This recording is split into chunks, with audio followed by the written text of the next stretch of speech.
during the writing, I try to like come up with the style of the music that would be scoring, even though it might work or might not work. Like, and it turns out that during when I was writing, the sound of like just solo piano, just like very like healing type, really really really aids me in writing. And unexpectedly, when we were like editing, the producer Chira Malangkut, he was seeing the footage because he didn't go out to the production with me, but he watched the footage and watched the clip or watched the sequence that the editor did it, and he said without me being in the room that he thinks that the scoring should be very minimal, like just like maybe like only one piano, and it's exactly the same. So we got the direction from that, and we talked with the music composer that we want to do this, and he's very good at playing piano, like conducting melody from piano, and he's really happy about it. So, and the most challenging things in this is that everything is so abstract. The feeling is so abstract. So I try to get back to the feeling that when we're working with the production team, that I want I want the feeling of the guy who works in this department put out on the table. Like the production design that I told you that his memories for a loved one. Also from the uh, music composer, that I want that feeling from him after seeing the movie, and I want him to compose the feeling that he has for it. Not like exact briefing. I want this and want that. I don't do that in this movie. So when things get off the track, it's very difficult to communicate. How is it not working? We can like, it doesn't work. I don't know why. I don't know what it was doesn't work. So maybe we play something. Can you play something out? Me and my editor, we'll just sit by the music composer because we're like very close. And he'll just like play something. Oh, this is so good. And then we develop from that. Oke. It's very challenging but also very fun. Oke, mungkin sedikit merangkum ya. Jadi layup. Oke, jadi tadi terkait musik, kenapa kok dipilih piano gitu kan? Tadi kurang lebih pertanyaannya. Nah, piano sendiri membantu Hunpad ketika dia writing dan sebagainya. Ketika mendengarkan dentingan piano itu kayak pas gitu, membantu dan juga merasa pas. Kemudian pas produser juga melihat klip ini sebelum final edit juga merasa ini musiknya harus minimal, mungkin solo piano aja udah bisa menyentuh gitu ibaratnya ya. Kemudian setelah itu composing dan sebagainya, juga diharap apa ya, yang cocok itu piano ternyata di sini. Kemudian juga dalam production musiknya itu, Kunpad meminta nggak terlalu banyak mendirect, tapi beliau meminta kayak put your apa ya, refleksikan diri kamu setelah nonton, apa yang kamu rasakan keluarkan dalam komposisi musik kamu gitu ya. Nah itu karena itu sangat personal gitu ya, tiap orang bisa beda-beda. Ketika ada ini kok kayaknya nggak masuk gitu, nah itu diskusinya jadi agak susah gitu. Jadi karena menurut mungkin komposernya begini gitu, tapi ketika nggak cocok harus dibicarakan. Nah akhirnya ada momen seperti kayak tadi, Unpad duduk bersama dengan komposernya, ayo main musik aja, coba apa keluarin gitu. Terus tahu-tahu mana yang cocok, nah itu develop dari situ, seperti itu. Okay. Since we already know what your personal favorite scene, right? I just want to ask, what is the most challenging scene? Like you are frustrated, like how this is going to work? You don't know how because it's abstract, right?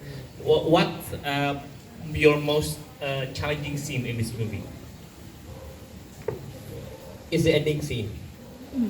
The ending scene is very challenging in terms of shooting. Actually, from the planning, it's not. I mean the complexity of the shot itself is very simple, because like tracking shot from like long shot. If someone remember, it's like a very wide shot. You see like the whole graveyard, and then the camera track in slowly And lastly, we saw Bilgin like throwing flower and then sitting down. The wind blows by, and he thought of his grandmother, and then the movie's end. Oke. Jadi bagi Kunpat yang mungkin cukup challenging sebenarnya adalah scene terakhir ya ketika di kuburan ya kita bilang ya kuburan. Jadi ada wide shot yang jauh kemudian slowly mendekat kemudian berpindah ke ketika si M atau Bilkinnya ini udah di makam neneknya dan menyebar bunga ya kan yang interaksi dengan warnanya itu kan. Kemudian bunganya terkena angin gitu kan terbang. Kemudian M-nya duduk dan dia memikirkan jadi ingat neneknya. Kemudian kan filmnya selesai. Nah itu scene itu. That scene. In the movie, it looks very like effortless. It looks very like natural. Like, but while we were shooting, everything is not real. The wind is not real, and the wind, we have like the giant fan, like 3 size, like 4 size of fan, like the helicopter size of fan, and like the 2-man carry fan, like 1-man carry fan, and a small like Dyson like Dyson fan, like, and the cameras and the tracking is the crane is like 10 meters, but we are very low on budget, so we don't have the luxury like to, because the ground is grass, and we don't have the luxury like to rebuild everything. We have to put the dolly on the grass, and then we like try to and make it as steady as we can. But turned out that the crane is not long enough. It's like 10 meters, but it's not long enough. So the grip department has to like stick the metal and then make it like longer. And then it turned out that the camera was shaking, and there like 10 people have to like hold the crane while like pushing the dolly, while the fan has to be controlled by like 7 people. And when the shot tracked in, when Bilkin showed this up, the wind has to blow vroom. But at first the flower didn't go flow with the wind because it's fresh and it's heavy. So the production team has to take out the flower and then blow it with hair dryer to make it dry. In every take, and every time Bilkin takes it, do retake, when the flower, because it's so small, it fell down, it sticks between the grass, and you cannot like wipe it off. You have to like 20 people have to like pick it by hand. Every take they pick it by hand, quick, and the sun is like setting down, and the blocking of the people has to be like, and then we retake and How many takes?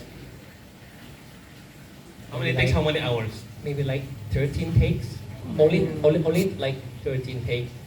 The thing we could do more, but the thing is that it's so hard, but it turns out that we got it so right. Jadi jadi mungkin tadi scene yang itu ya, scene di graveyard atau di makam itu ya, permukaannya kan grass ya, rumput, jadi udah pasti nggak rata gitu ya. Jadi bagaimana kita menaruh dolinya itu, kemudian ada crane gitu kan yang tingginya 10 meter, ternyata juga nggak nyampe, kurang gitu ya, sehingga harus disambung dan harus dipegangin supaya nggak goyang gitu. Kemudian juga masalah ketika bunga itu jatuh, karena bunganya fresh, bunga segar gitu ya. Bunga segar kan berat ya, jadi ketika jatuh itu nggak bisa ketiup angin, jadi dia jatuh. Akhirnya bunganya diambil di hair dryer sampai kering gitu.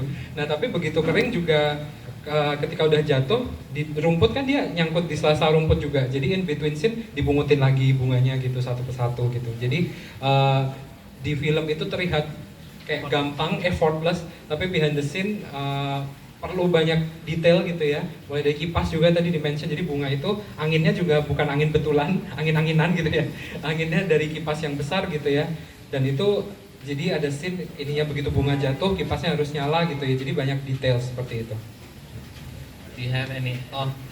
But from my experience, this kind of like technical thing, if we have like this kind of technical shot, me as a director, because we don't have a lot of money to shoot, we have to prepare ourselves, myself, to expect only like 50% of the thing I want. you would get like 50% or 60% top from the to make it perfect like in your head. You cannot make it perfect like in your head, but we did it. I mean, if you would see the footage, the take that we don't get is totally a mess. We cannot use it at all, like not at all. You cannot even replace it. But the take that we got is so good. Like it's like almost 100%, and the other was like 20%. Everything is messed up. Jadi kalau menurut Kunpad ketika bikin dengan budget terbatas itu ekspektasinya itu nggak bisa sampai 100, ekspektasi awalnya itu nggak bisa 100% dari harapan. Jadi mungkin 50-60 itu udah bagus, tapi di scene yang itu, di take yang itu yang dipakai di filmnya itu kayak everything works gitu. Ya di pas scene itu semuanya sesuai yang diharapkan, bagus jadinya gitu. Jadi kalau dianggap scene itu take yang itu ya ibaratnya udah mendekati 100, take yang lain tuh kayak cuma 20%-an. Jadi mau diganti, mau diedit pun susah. Jadi bener-bener take yang ini tuh kayak pas banget semuanya gitu. Jadi bisa sesuai harapan akhirnya. So at the end we talk, and then many of the team believe that it's the spirit of many grandparents that helping us. Oke, jadi katanya tim di set gitu ya. Oh ini mungkin karena ini ya arwah-arwah grandma yang di sini membantu kita juga gitu. Oke. Okay, thank you. We have a question. Last question. Oke. Saya Bayu dari tribus.com, pakai bahasa Indonesia nggak apa ya? Buat Pet, selamat datang di Indonesia. Indonesia. Selamat, filmnya juga banyak yang suka di Indonesia. Jadi udah banyak pertanyaan yang cukup serius dan berat ya. Saya mau nanya yang sedikit ringan aja buat Pet. Kenapa memilih kuliner bubur untuk di highlight di film ini? Karena mungkin buat orang-orang yang di luar Thailand lebih familiar dengan tom yum atau mango sticky rice atau atau kari kalau dari Thailand, ya kenapa memilih bubur yang mungkin itu juga kuliner umum?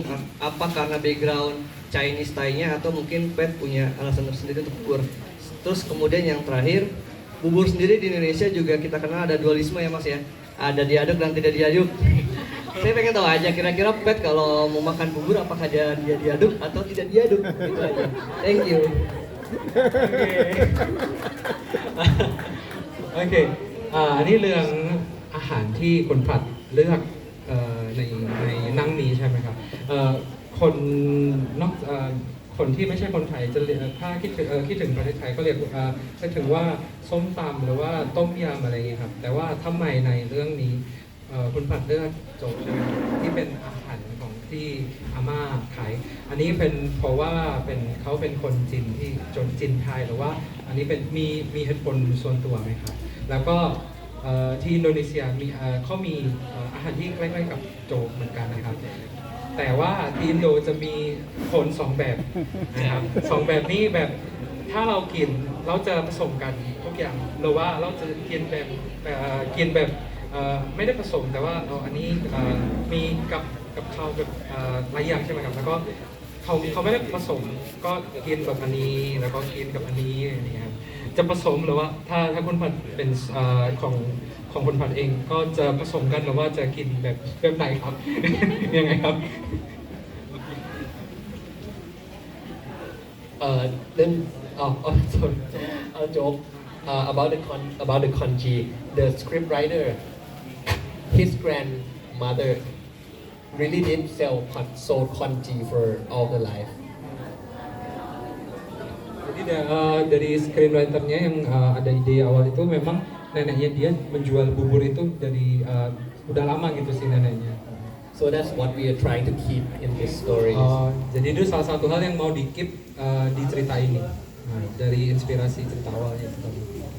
And about the way of eating. The way of eating. คนแบบไหนครับ Maybe I'll only eat everything but rice. So kalau Kunpad bilangnya malah aliran baru kayaknya. Jadi ya makan bawahnya aja tapi buburnya nggak tahu dimakan malah. Oke. Okay, thank you. So, thank you so much, Kunpad, for all the